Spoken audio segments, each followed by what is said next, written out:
Channel 4's Tressa Bush is live at Hickory Hollow Mall to tell us about it. Tressa? Dan, add another acronym to your vocabulary. Yep, Youth Escort Policy. Details are outlined in these brightly colored brochures. Mall officials and security guards handing them out to mall visitors tonight. And they also began something that will become common practice here, asking young people their age. See your ID, please.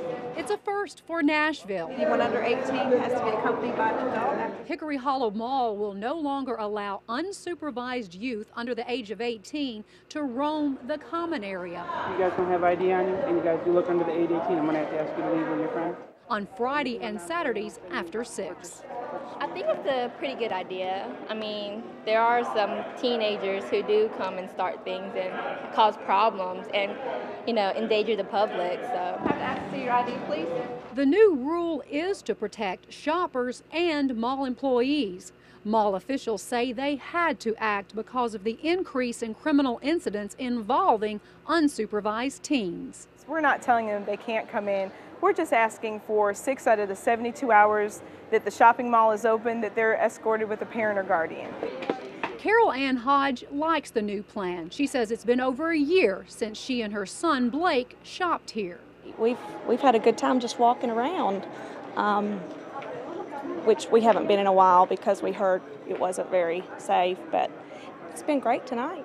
And that's exactly what mall officials want to hear. And we have found that through the implementation of this program that malls will see an increase in sales and traffic from it.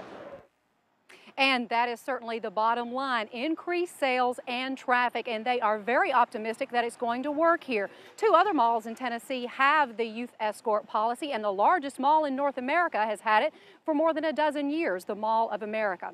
A couple more footnotes about this. If you're underage, the age of 18, and you are in the mall on Friday and Saturday night, they will start making announcements at 5 o'clock so that you can call your ride. If 6 o'clock rolls around and you don't have a ride, there is a waiting area where you can hang out, watch TV, get some refreshments, and of course wait for your ride. Now, as far as employees here at the mall, they are going to have a special badge alerting the guards here that they are coming here to work.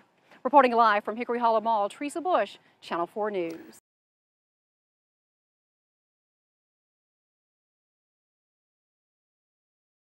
Our Tressa Bush is at the meeting with more for us. Tressa?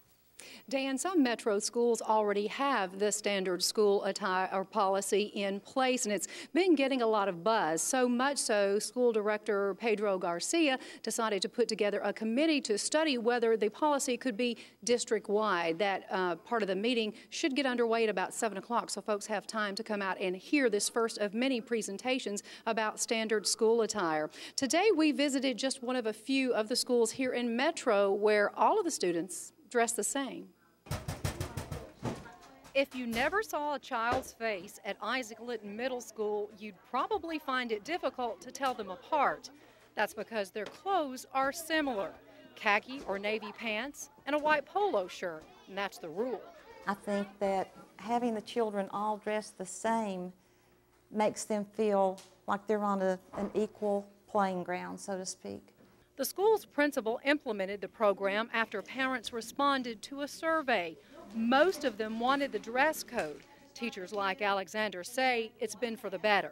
As far as they're not competing with who has a brand name, whatever on, and it really helps academically in the classroom because they're more focused on the lessons and what's going on instead of looking at other children and what they might have on. Maplewood to the fullest, Maplewood! So far, no high school in Metro has volunteered to start a dress code like here at Maplewood. You'll find the students wearing what most kids do these days: baggy jeans, no belt, t-shirts, hoodies, all with logos and all sorts of designs on them. This would be a thing of the past if the Metro School Board approves the district-wide standard school attire policy. Some parents think it would be a positive move. I think it would be nice because, you know, they wouldn't have to, it would be cheaper because, you know, every kid would be dressed the same. They wouldn't worry about what other kids are wearing and what, they all would look the same. And I think it would be cheaper and better for the parents.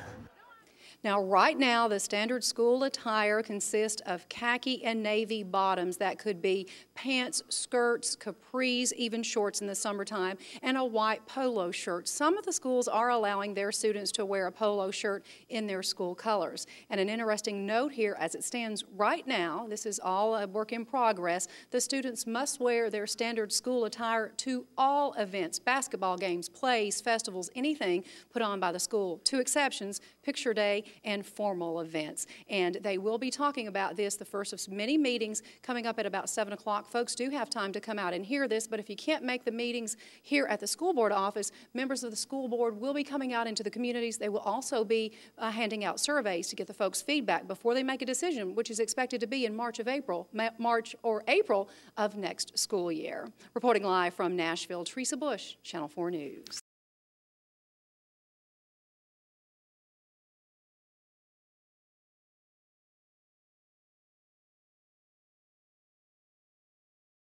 Tressa Bush has the story. You've made your change, and now if you're satisfied, you're ready to cast your vote, okay? Nina Puckett is a pro when it comes to working with voters at the polls. She's been doing it for a quarter century. I enjoy doing it, and it's an important job.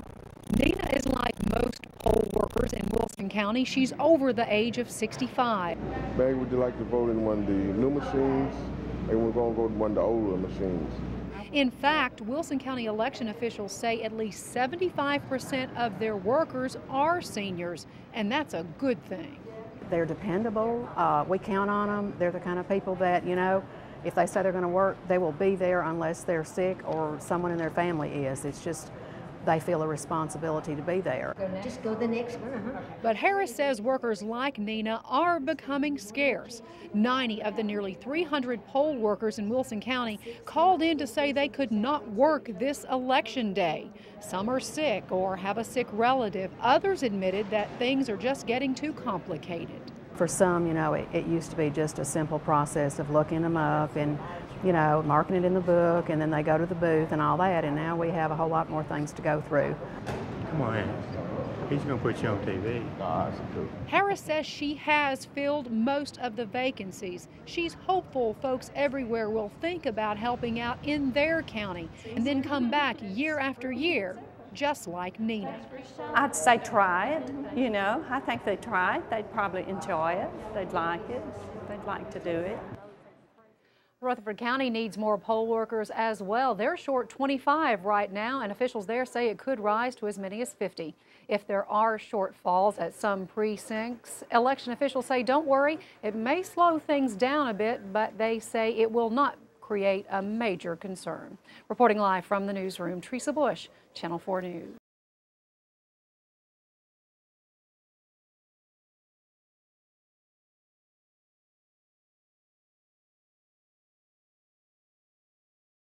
Tressa Bush is live downtown to tell us about this. Tricia. Dan, we're at Davidson County polling place. The booths here will be open until 8 o'clock. It's all a part of early voting. It's difficult for a lot of us to imagine, but just a few years ago, we had only one day that we could vote. Early voting changed all that, changed the way we vote, changed the way we think. And for some counties here in Middle Tennessee, early voting has been a change for the better.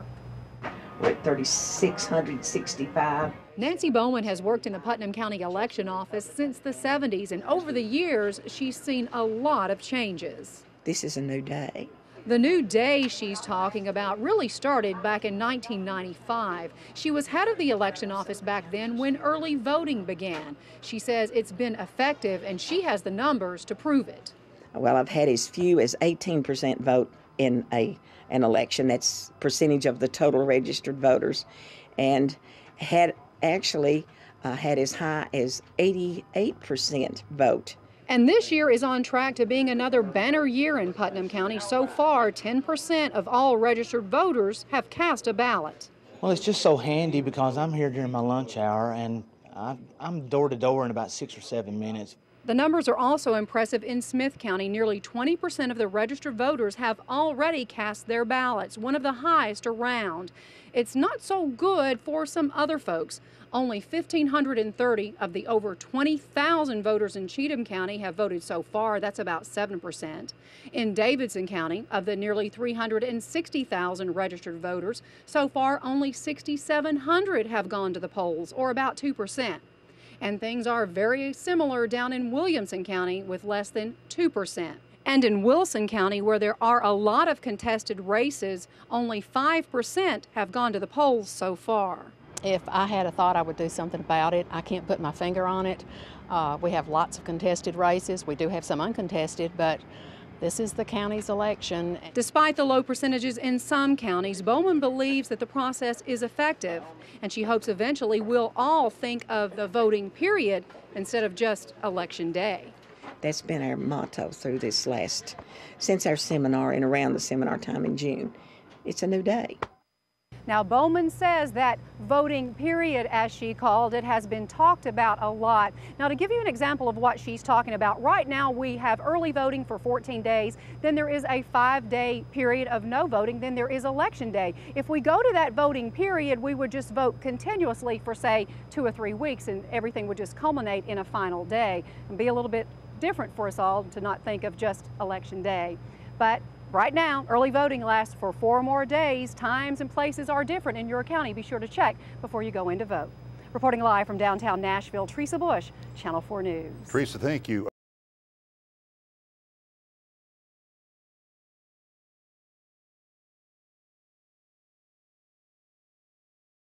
Dan, Jessie Bull and her mother, Kathy Carter, had to make a very tough decision once Katrina destroyed their home.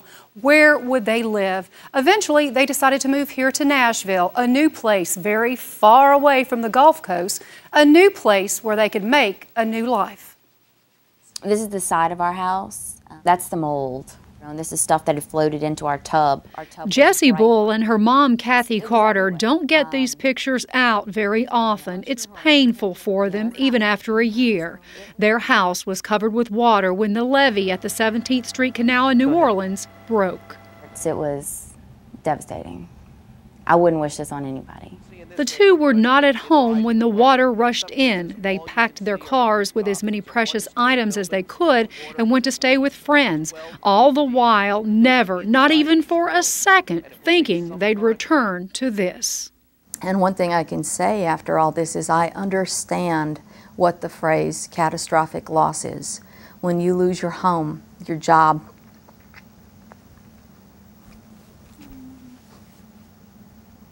your friends, your community. Katrina, the long road back. The mom and daughter have a new community. It's Nashville. Jessie is the one who chose Music City. She believes it was simply meant to be. I had started meeting people from different places that would talk about Nashville, and it almost got to be a joke because everywhere I would go, I would see something about Nashville or hear something about Nashville. So it really got to be funny, and I was like, all right, God, is this a sign? You know, you don't have to hit me over the head with it anymore.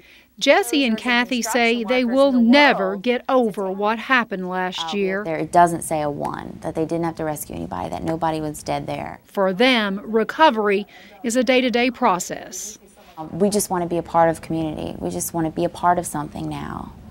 And this is where the road's taken us. Jessie and her mother say they will not move back to the coast, but they will have to go back there someday when they find out what they can do with their home. Government agencies have not yet told them if they can rebuild or if the home simply has to be leveled. We'll have more from this family coming up tonight at 6, including a friendship they've made with a man who knows exactly how they feel.